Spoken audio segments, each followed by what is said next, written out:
Lecture 14 chapter 1 Gauss law.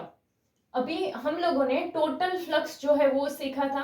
तो अगर हमारे पास सपोज कोई भी एक स्फीयर है जिसका रेडियस r है एंड जिसके सेंटर में q चार्ज आया है, तो इस स्फीयर के लिए अगर हमें टोटल फ्लक्स फाइंड करना है तो उसके लिए हमें क्या करना होगा। जैसे हमने देखा था कि कोई भी पूरा सरफेस है, उसके लिए अगर हमें फ्लक्स फाइंड करना है तो हम एक स्मॉल एरिया एलिमेंट लेते हैं, उस सरफेस को स्मॉल एरिया एलिमेंट में डिवाइड करते हैं। तो यहाँ पर ये जो पूरा स्फीयर है हम इसको स्मॉल एरिया एलिमेंट में डिवाइड करेंगे एंड देन फ्लक्स फाइंड करेंगे।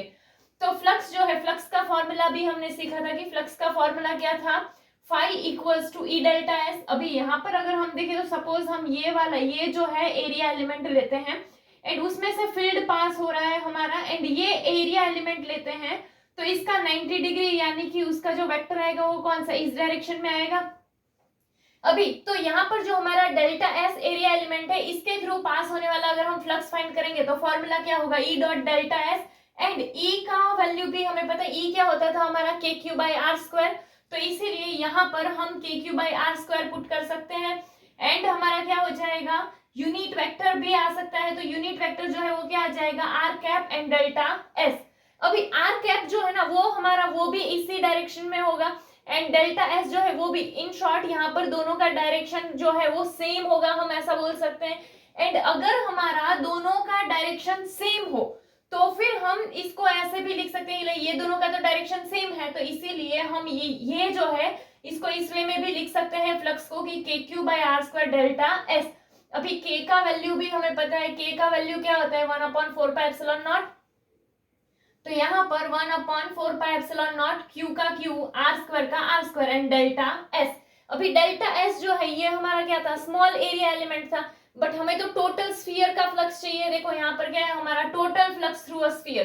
तो इसके लिए अगर टोटल फ्लक्स चाहिए तो जितने भी एरिया एलिमेंट, मतलब जितने में हमने डिवाइड किया वो सारे एरिया एलिमेंट का हम क्या करेंगे, प्लस करेंगे।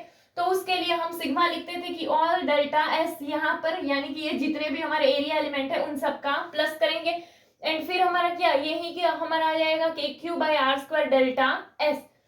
चलो एंड यहाँ पर ये सेम चीज की है, के का वैल्यू पुट किया, ये वाला डायरेक्टली भी अगर पुट करते हो तो चलेगा, ये सिर्फ तुम्हें पता चले ना चले इसलिए मैंने दोनों लिखा है। तो यहाँ पे के का वैल्यू पुट कर दिया तो क्या हो गया हमारा 1/4πε0, ये क्यू का क्यू, आर स्क्वायर का R square and delta S. ये सिर्फ क्या है कि हम टोटल फ्लक्स फाइंड करें। यहाँ पर क्या था, सिर्फ एरिया एलिमेंट का था, यहाँ पर टोटल फ्लक्स यानी ये जो पूरा स्फीयर है उसका टोटल फ्लक्स फाइंड कर रहे हैं, इसीलिए ये सिग्मा है। चलो बट हमें पता है कि ये जो सारी चीजें q/4πε0 r स्क्वायर, इन सब का वैल्यू तो चेंज नहीं होने वाला है, वो तो वैसा का वैसा ही रहेगा। तो क्या डेल्टा एस ही, तो ये सब में सिर्फ डेल्टा एस ही ऐड करना है। तो इन सबको हम कांस्टेंट निकाल लेते हैं, क्या कि जो सारे हमारे एरिया एलिमेंट है उन्हीं का प्लस। अभी हमें पता है कि जो सारे एरिया एलिमेंट है वो सारे एरिया एलिमेंट मिलकर क्या बनते होंगे, स्फीयर ही तो बनने वाले हैं। तो हम ऐसा भी तो बोल सकते हैं कि सिग्मा डेल्टा एस जो है वो हमारा किसके इक्वल हो जाए, एस के इक्वल, यानी कि ये जो पूरा हमारा स्फीयर है उसके एरिया के इक्वल हो जाए। अभी स्फीयर का एरिया जो होगा हमारा, वो स्फीयर का एरिया क्या होता है 4πr²। तो इसीलिए यहाँ एस की जगह हमने क्या डाल दिया, 4πr² डाल दिया। चलो तो अभी यहाँ पर देखें तो फाई इक्वल्स टू में क्या मिला है, q/4πε0r² इंटू में 4πr²। तो यहाँ पे देखो ये 4π कट हो जाएगा, r² कट हो जाएगा, तो यहाँ बचा क्या, q/ε0। यानी कि यहाँ हमें जो फ्लक्स मिला है इस स्फीयर के लिए, जो टोटल फ्लक्स मिला वो क्या था, फाई इक्वल्स टू q/ε0। यानी कि अगर हमें कोई भी क्लोज सरफेस है, वो क्लोज सरफेस s के लिए अगर हमें टोटल फ्लक्स फाइंड करना है तो वो हमारा क्या होगा, q/ε0 के इक्वल होगा। एंड यहाँ पर हमारा q क्या है, तो हमारा जो q है वो क्या होगा कि जो सरफेस है उसमें आया हुआ हमारा जो टोटल चार्ज है वो हमारा q होगा। तो यहाँ पर जो है कि गॉस लॉ के हिसाब से हमने सिर्फ क्या देखा कि अगर हमारे पास कोई सरफेस है, उस सरफेस के लिए अगर हमें टोटल फ्लक्स फाइंड करना है तो टोटल फ्लक्स जो है वो हमें कितना मिल रहा है, q/ε0 के जितना मिल रहा है। नेक्स्ट, अगर हमारे पास सपोज कोई भी क्लोज सरफेस है एंड उसके अंदर कोई भी चार्ज नहीं है, तो उस सरफेस के लिए टोटल इलेक्ट्रिक फ्लक्स जो होगा वो हमें 0 मिलेगा। अभी इसके लिए अगर हम देखें तो कि हमारे पास सपोज कि एक यूनिफॉर्म इलेक्ट्रिक फील्ड है, यूनिफॉर्म इलेक्ट्रिक फील्ड यानी कि ऐसा वाला जो ऐसे पैरेलल होगा एंड इक्वल डिस्टेंस पे होगा। तो ऐसा हमारा सपोज यहाँ से यहाँ इस डायरेक्शन में एक यूनिफॉर्म इलेक्ट्रिक फील्ड है एंड उसमें हमारा एक सिलेंडर है, ये सिलेंडर का जो एक्सिस है वो इलेक्ट्रिक फील्ड से पैरेलल हो, यानी कि ये हमारा सिलेंडर है उसका ये एक्सिस एंड ये हमारा इलेक्ट्रिक फील्ड, तो ये दोनों एक दूसरे से पैरेलल हो। तो यहाँ पे ऐसा अज्यूम कर सकते हो कि ये 1 एंड 2 है, वो जैसे हमारा टॉप एंड बॉटम के हिसाब से अगर कोई सिलेंडर है तो ऐसे टॉप एंड बॉटम वाला सर्कल वाला पार्ट है 1 एंड 2 वाला, एंड ये जो 3 नंबर लिखा हुआ जो सरफेस है वो क्या होगा हमारा सिलेंडर का कर्व्ड वाला एरिया। चलो तो हमने ऐसे 3 पार्ट्स कर दिए, अगर हमें इस सिलेंडर के लिए टोटल फ्लक्स फाइंड करना है तो हमने 3 पार्ट्स कर दिए कि 1 एंड 2 में क्या होगा उसका जो सर्कल वाला एरिया है वो, एंड जो 3 नंबर लिखा हुआ है वो उसका क्या होगा सिलेंडर का कर्व्ड वाला पार्ट। तो अगर हमें इसके लिए टोटल फ्लक्स फाइंड करना है तो टोटल फ्लक्स जो है वो क्या, ये सबका फ्लक्स जो मिलेगा उसका प्लस होगा, यानी कि 1 वाले के लिए हम सपोज फ्लक्स फाइंड करें φ1, 2 वाला सरफेस के लिए फ्लक्स फाइंड करें φ2 एंड 3 वाले सरफेस के लिए फ्लक्स फाइंड करें φ3। तो हमें जो टोटल फ्लक्स मिलेगा, टोटल फ्लक्स 5, वो किसके इक्वल होगा, φ इक्वल्स टू φ1 प्लस φ2 प्लस φ3। अभी ये एक एक सरफेस के लिए अगर हमें फ्लक्स फाइंड करना है तो हमारा फ्लक्स का फॉर्मूला क्या था, ES cos थीटा के हिसाब से था, ES cos थीटा और EA cos थीटा, दोनों में से कोई भी लिख सकते हो, दोनों S हो या A हो, यहाँ पे दोनों ही क्या एरिया ही दिखाते हैं। तो ES cos थीटा हमारा फॉर्मूला था। चलो तो उसके लिए अगर हम करें तो यहाँ पहले सरफेस 1 के लिए करते हैं, तो यहाँ पे ये इस तरह से, तो इसका जो एरिया वेक्टर आएगा वो इस डायरेक्शन में होगा, हमने देखा था कि नॉर्मल होता है तो यहाँ पे वो इस डायरेक्शन में आएगा, इसीलिए ताकि यहाँ पर ये जो है ऐसे नॉर्मल बने, तो ये उसका एरिया वेक्टर होगा। एंड उसका जो इलेक्ट्रिक फील्ड है वो, इलेक्ट्रिक फील्ड का तो डायरेक्शन ये था, तो इलेक्ट्रिक फील्ड हमारा यहाँ से ऐसे आएगा, तो ये दोनों के बीच का अगर हम एंगल देखें तो कितना बन रहा है, 180 के जितना बन रहा है। तो इसीलिए φ1 जो है, φ1 के लिए हमारा क्या आ जाएगा, ES cos 180 आ जाएगा, एंड cos 180 का वैल्यू क्या होता है, -1, तो इसीलिए ES -1 यानी कि वो क्या हो जाएगा, -ES आ जाएगा। तो φ1 जो है उसके हिसाब से क्या वैल्यू मिलेगा, -ES1। सेम वे अगर हम सेकंड वाले का फाइंड करते हैं तो सेकंड वाला सरफेस ये है, इसका एरिया वेक्टर ये है, ठीक है, एंड साथ में ही उसका जो फील्ड है वो भी इसी डायरेक्शन में है, तो दोनों सेम डायरेक्शन में है, तो थीटा क्या हो जाएगा हमारा 0 हो जाएगा। तो φ2 के लिए जो होगा हमारा वो क्या होगा, ES cos 0।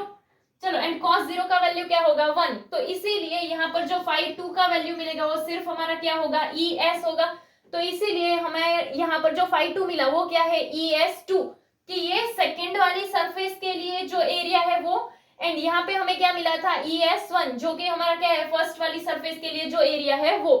अभी सपोज कि हमें ये थर्ड वाले के लिए फाइंड करना है, तो थर्ड वाले के लिए ये पूरा ऐसे है, अभी इसके normal area vector always surface के नॉर्मल होता है, तो ये ऐसे, तो उसका एरिया वेक्टर इस डायरेक्शन में आएगा, एंड फील्ड तो हमारा इसी डायरेक्शन में है, तो फील्ड यहाँ पे है, एरिया वेक्टर यहाँ पे है, तो जो एंगल बनेगा वो कितना होगा, 90 डिग्री का होगा।